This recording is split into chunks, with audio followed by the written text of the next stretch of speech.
pagi hari ini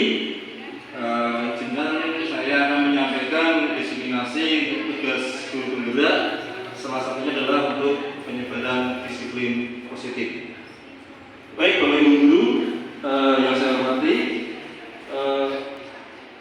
makna dari kata disiplin adalah ketika mendengar kata disiplin, apa yang terbayang di benak Anda, apa yang terlintas di pikiran Anda.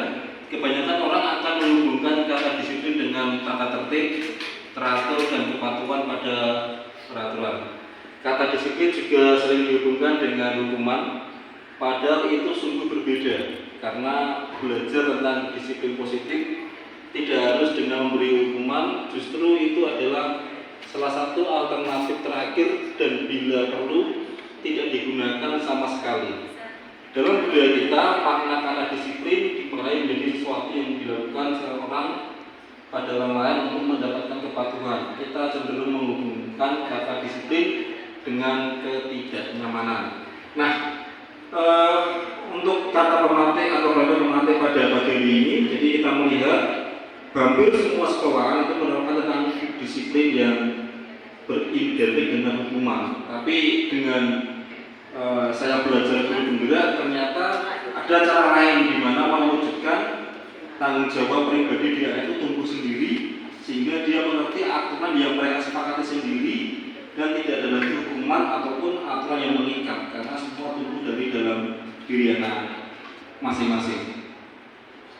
Nah, dalam budaya kita, makna kata disiplin dimaknai menjadi sesuatu yang dilakukan seseorang pada orang lain untuk mendapatkan kepatuhan. Kita cenderung menghubungkan kata disiplin sebagai ketidaknyamanan. Bapak pendidikan kita, Kiai Hajar Dewantara, menyatakan bahwa di mana ada kemerdekaan, di situ harus ada disiplin yang kuat. Sesungguhnya disiplin itu bersifat self-disiplin, yaitu kita sendiri yang mewajibkan kita dengan sekeras-kerasnya.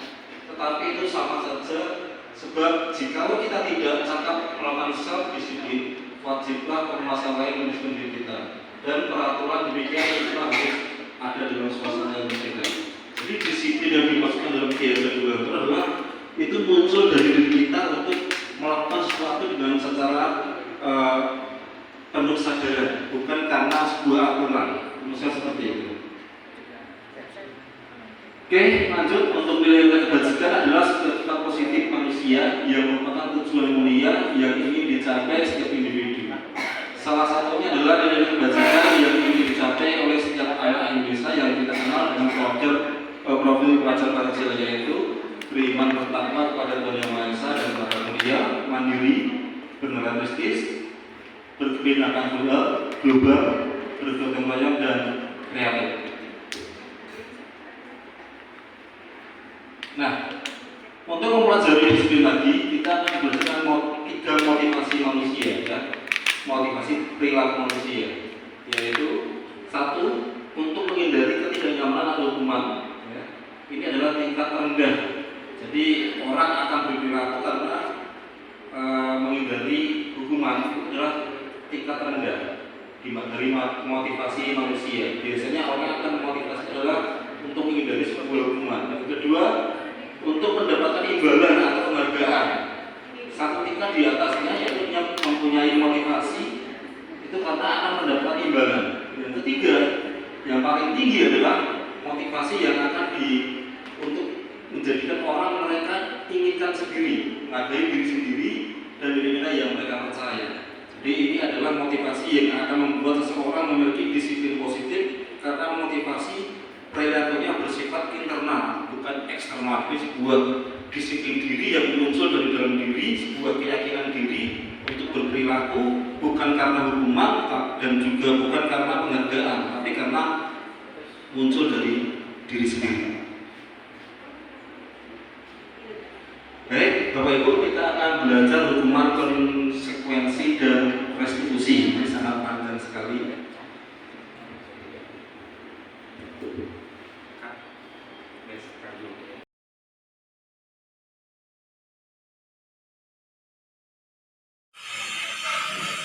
Oke, selamat pagi anak-anak.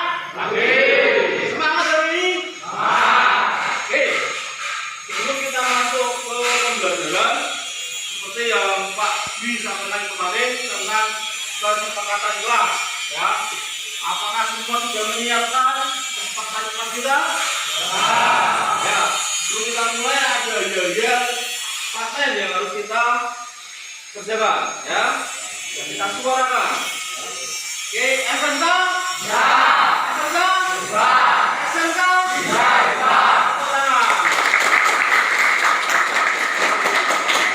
Oke, kemarin Bapak sudah menjelaskan tentang budaya positif, ya, yang nanti akan menjadi acuan kita membawa perubahan di setiap kelas kita, di sekolah kita. Nah, kemudian tugas kalian hari ini adalah kita akan membuat kesepakatan dan keyakinan kelas yang kita buat bersama-sama untuk menjadikan kelas kita lebih efektif. Oke.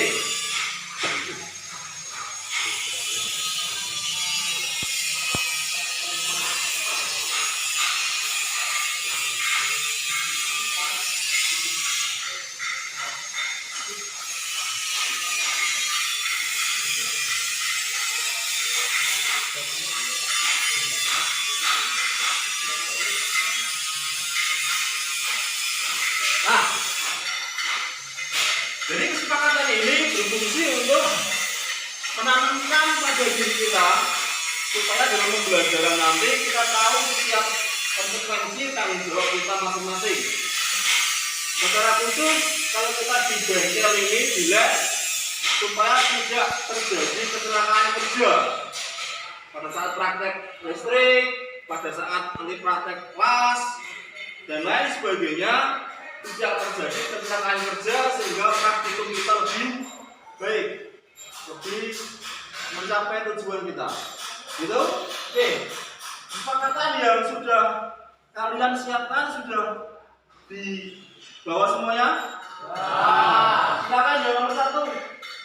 Maju.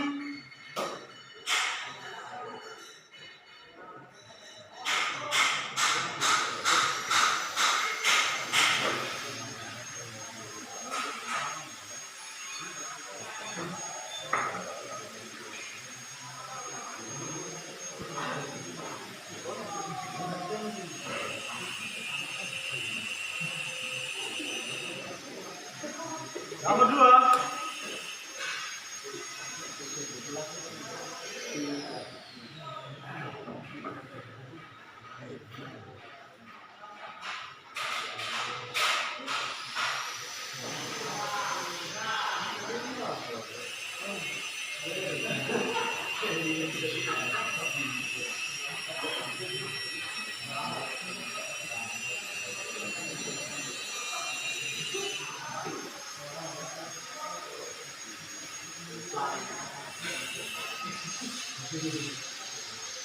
Tiga.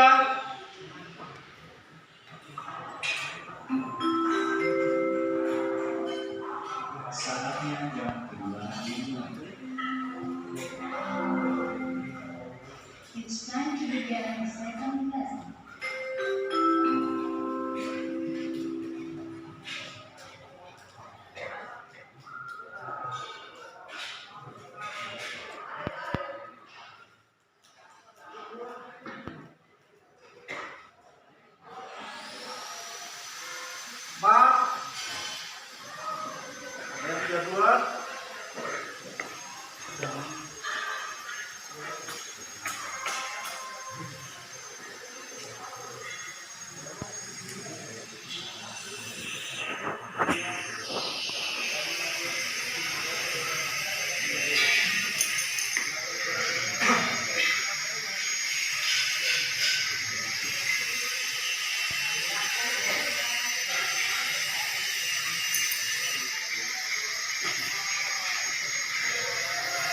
Firman.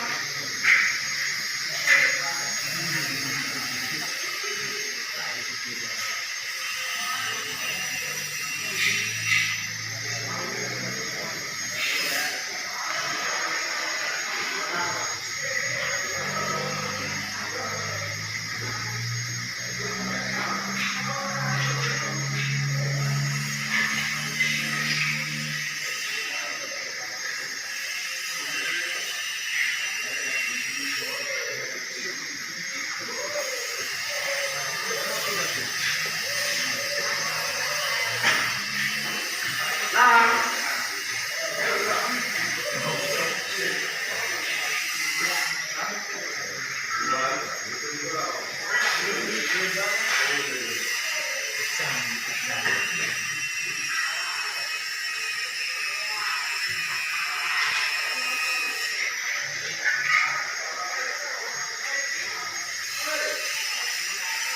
tujuh.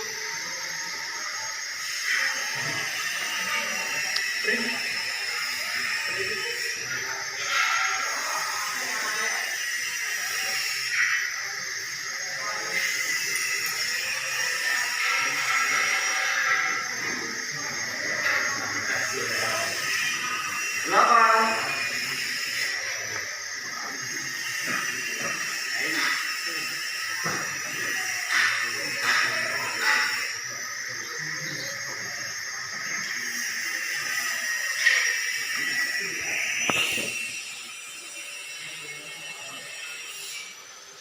Sembilan.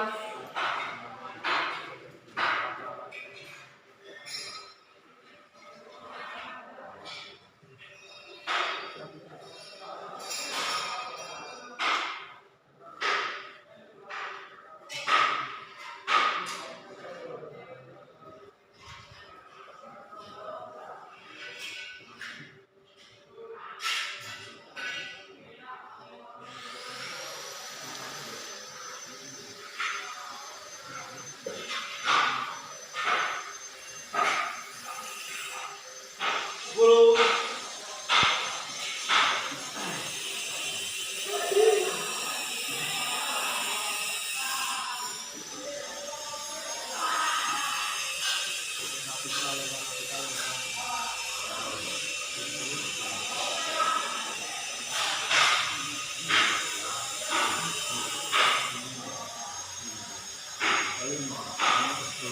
Baik anak-anak, jadi ini adalah kesepakatan kelas yang sudah kalian buat. Nanti dari kesepakatan ini akan kita ubah kalimatnya menjadi kalimat yang positif, ya, sehingga menjadi sebuah keyakinan kita bersama. Setuju? Setuju. Contoh, ya, poin 8 memakai verba. Mas sendiri. Ya, jadi besok pada saat kita belajar praktek, wajib juga memakai supaya apa? Baju Ustaz kalian tidak atau bahkan kalau kelas tidak paham ya? Oke. Saya kira itu kita akan lanjut ke pembelajaran berikutnya, ya. Kita sekolahkan di kita SMK. Ya. SMK. Bisa.